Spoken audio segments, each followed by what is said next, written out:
नमस्कार दोस्तों आज मैं बात करने वाला हूं राजस्थान पुलिस कांस्टेबल को लेकर, जिसकी नई भर्ती आ चुकी है, नई वैकेंसी आ चुकी है और फॉर्म है वो 10 नवंबर से स्टार्ट होने जा रहे हैं। कितनी तारीख से दोस्तों? 10 तारीख से आप इसके लिए आवेदन कर सकते हो। तो मैं तो आपसे यही बोलूंगा कि आपको आवेदन जरूर करना है। चाहे से आप दोस्तों किसी की भी तैयारी कर रहे हो, लेकिन आवेदन आपको जरूर करना है, क्योंकि आपको भी पता होगा बेरोजगारी का जमाना है, किसी को दोस्तों नौकरी मिल ही नहीं रही है, इतने बच्चे हैं जो बेरोजगार ढूंढ रहे हैं। तो आपको आवेदन जरूर करना है। अब सबसे बड़ा मुद्दा आता है कि अब की बार हमको सिलेक्शन लेना है, ये मेरी अंतिम वैकेंसी है, इसके बाद में मैं ओवरेज हो जाऊंगा, मुझे अब की बार नौकरी चाहिए। उसके लिए सबसे बड़ी ध्यान रखना दोस्तों, आपकी मेरिट है वो जिले वाइज बनेगी। मतलब कि यदि आपने सही जिले से फॉर्म भर दिया, आवेदन आपने सही जिले से कर दिया तो नौकरी पक्की, और ऐसे जिले से कर दिया जहां पर दोस्तों न तो पोस्ट है, बाकी मेरिट ज्यादा जाती है, तो आप सीधे सट बाहर हो जाओगे, चाहे आप कितने इंटेलिजेंट हो। क्योंकि बहुत जिले ऐसे हैं जिनमें पद ही नहीं है, बहुत जिले ऐसे हैं जिनकी मेरिट है वो बहुत ज्यादा जाती है। तो आज मैं बात करने वाला हूं कि राजस्थान पुलिस कांस्टेबल के अंदर है फॉर्म कौन से जिले से भरना चाहिए, कौन कौन से जिले सेफ हैं, सभी कैटेगरी का मैं आपको बताने वाला हूं। General, OBC, EWS, MBC, SC, ST, male, female, सभी का मैं आपको बताने वाला हूं। तो वीडियो को अंत तक जरूर देखना, ठीक है? बहुत ही इंपॉर्टेंट वीडियो बनने वाली है। और यूट्यूबरों की तरह नहीं है दोस्तों, खड़ा होकर बोल दिया जयपुर से भर दो, जोधपुर से भर दो, बीकानेर से भर दो, बिल्कुल नहीं।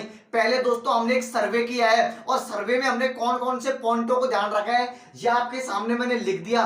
चारों के चारों पॉइंटों पे हमने ध्यान रखा है। उसके बाद में हम आपको जिले बता रहे हैं, ठीक है? जो भी दोस्तों बड़े बड़े एक्सपर्ट हैं, जिन्होंने पेपर पास कर रखा है, जो अच्छी मुकाम पे हैं, वो हम बैठे हैं, और तब जाके हमने जिले सेलेक्ट करे हैं कि अब की बार कहां से कट ऑफ कम रह सकती है और फॉर्म कहां से भरना चाहिए। तो आपको कौन कौन सी बातों पे ध्यान रखना है? फॉर्म भरने से पहले 4 बातों को हमने ध्यान में रखी है। पहली बात है दोस्तों पोस्ट।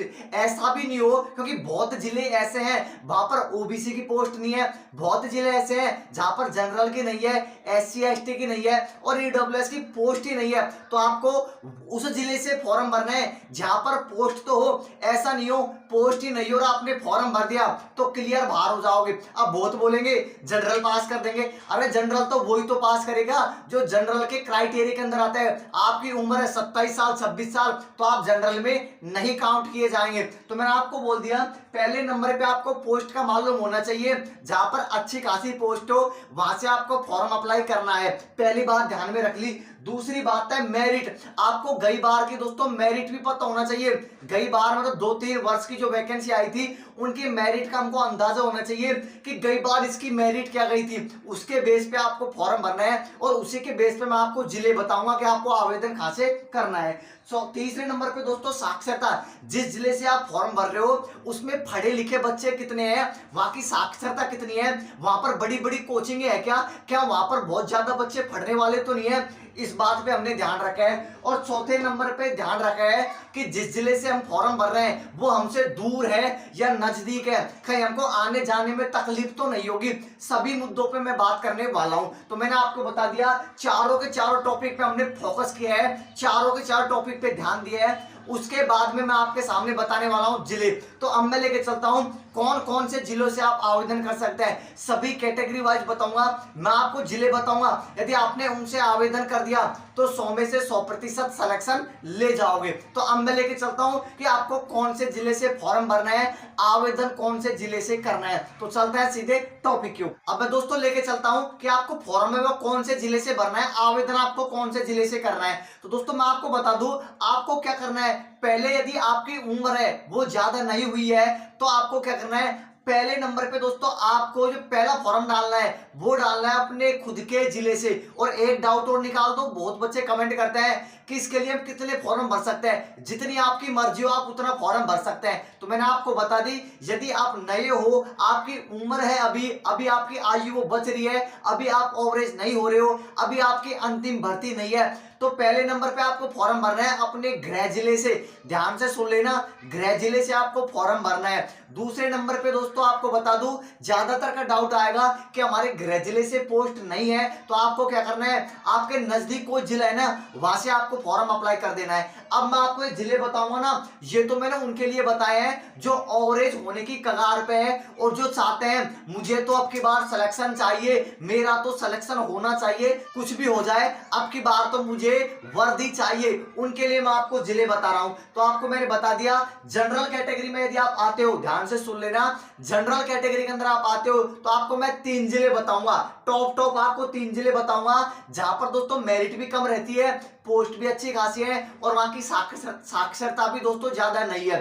तो आपको मैं जिले बता रहा हूं जनरल कैटेगरी के, आपको पता है कट ऑफ थोड़ी ज्यादा जाती है जनरल कैटेगरी। तो पहले नंबर पे मैं आपको जिले बता रहा हूं जनरल कैटेगरी में, पहले नंबर पे भीलवाड़ा। यदि आप जनरल कैटेगरी के अंदर आते हो तो आप भीलवाड़ा से फॉर्म भर सकते हो जनरल कैटेगरी में। दूसरे नंबर पे जिला आता है जयपुर आयुक्तालय। अब बहुत बोलेंगे जयपुर आयुक्तालय कट ऑफ ज्यादा जाती है, भाई मैं भी मानता हूं, लेकिन पोस्ट भी तो देखो, जयपुर आयुक्तालय में पोस्ट कितनी है, तो लगभग वही बात पड़ जाएगी। तो यदि आप जनरल कैटेगरी से आते हो तो आप जयपुर आयुक्तालय से भी फॉर्म भर सकते हो। तीसरे नंबर पे मैं आपको जिला बता दूं जनरल कैटेगरी के लिए, जोधपुर आयुक्तालय, आप जोधपुर आयुक्तालय से भी फॉर्म भर सकते हो। तो ये तो मैंने आपको जनरल कैटेगरी में बता दिए 3 जिले, कौन कौन से, पहले नंबर पे आता है भीलवाड़ा, दूसरे नंबर पे आता है जयपुर आयुक्तालय, तीसरे नंबर पे आता है जोधपुर आयुक्तालय। ये है जनरल कैटेगरी के जिले, आप यहाँ से फॉर्म भर सकते हो यदि आपकी बार आप सिलेक्शन लेना ही चाहते हो तो। दूसरे नंबर पे आता है ईडब्ल्यूएस, मैं ईडब्ल्यूएस के अंदर आता हूं तो फॉर्म कहां से भरूं, तो पहले नंबर पे आपको बता दूं, यदि आप ईडब्ल्यूएस के अंदर आते हो तो आपको फॉर्म भरना है जयपुर आयुक्तालय से। ईडब्ल्यूएस में कहां से फॉर्म भरना है, जयपुर आयुक्तालय से फॉर्म भरना है। दूसरे नंबर पे आप भरना चाहते हो तो चित्तौड़गढ़ से आप फॉर्म भर सकते हो। और तीसरे नंबर पे आता है झालावाड़। तो ईडब्ल्यूएस के अंदर यदि आप आते हो तो आपको फॉर्म कहां से भरना है, 3 जिले बता रहा हूं, पहले नंबर पे आता है जयपुर आयुक्तालय ईडब्ल्यूएस के लिए, दूसरे नंबर पे आता है चित्तौड़गढ़ और तीसरे नंबर पे आता है झालावाड़, इनसे आप फॉर्म भर सकते हो। आगे बता दूं ओबीसी में, ओबीसी में आपको फॉर्म कहां से भरना है, आपका सिलेक्शन कहां से हो सकता है, तो ओबीसी में पहले नंबर पे जिला है चित्तौड़गढ़, ध्यान से सुन लेना, ओबीसी में पहले नंबर पे जिला है चित्तौड़गढ़। दूसरे नंबर में है 13वीं बटालियन जयपुर, यदि आप ओबीसी से आते हो तो 13वीं बटालियन जयपुर से आप फॉर्म भर सकते हो। और तीसरे नंबर पे आता है जोधपुर आयुक्तालय, ओबीसी के लिए बिल्कुल सेफ है, आप वहां से फॉर्म डाल सकते हो। तो ओबीसी में कहां से, पहले नंबर पे आता है चित्तौड़गढ़, दूसरे पे आता है 13वीं बटालियन जयपुर और तीसरे नंबर पे आता है जोधपुर आयुक्तालय, आप यहां से फॉर्म भर सकते हो यदि आपकी बार आपको सिलेक्शन चाहिए तो। आगे बता दूं एमबीसी कैटेगरी में पहले नंबर पे आप फॉर्म भर सकते हो बीकानेर जिले से, इसके बाद में यदि आप चाहो तो जालोर से भी भर सकते हो और तीसरे नंबर पे चित्तौड़गढ़। तो एमबीसी कैटेगरी में जो भी आता है तो वो फॉर्म भर सकता है बीकानेर से, जालोर से और चित्तौड़गढ़ से।